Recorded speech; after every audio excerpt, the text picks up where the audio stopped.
প্রতি বছর শীতকালে ঘরে কমলা লেবু এলেই আমি কিন্তু ওটার একটা খোসাও ফেলি না। কমলা লেবুটা তো খাই, প্লাস খোসাটা আমার সারা বছরের কাজে লাগে। দেখো আমি কিভাবে এই খোসাটা দিয়ে ঘরোয়া পদ্ধতিতে একটা অর্গানিক ফেস স্ক্রাব বানাই।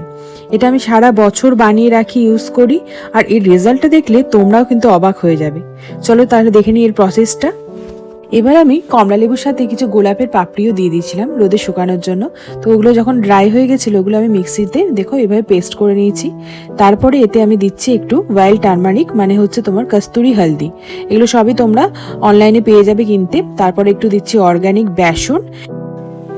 বেসন দেওয়ার পরে তোমরা এর মধ্যে একটুখানি চন্দন গুঁড়ো দিয়ে দেবে। তারপরে ভালো করে মিক্সারে পেস্ট করে নেবে। এটাকে একটা এয়ার টাইট কন্টেনারে সারা বছরের জন্য তোমরা ফ্রিজে স্টোর করতে পারো। এই প্যাকটা কিন্তু খুব ভালো, রেজাল্ট খুবই ভালো। এটাকে জাস্ট তোমরা স্নানের আগে কাঁচা দুধ বা দইয়ের সঙ্গে মিশিয়ে স্কিনে, ফেসে, বডিতে অ্যাপ্লাই করতে পারো। একবার করে দেখতে পারো।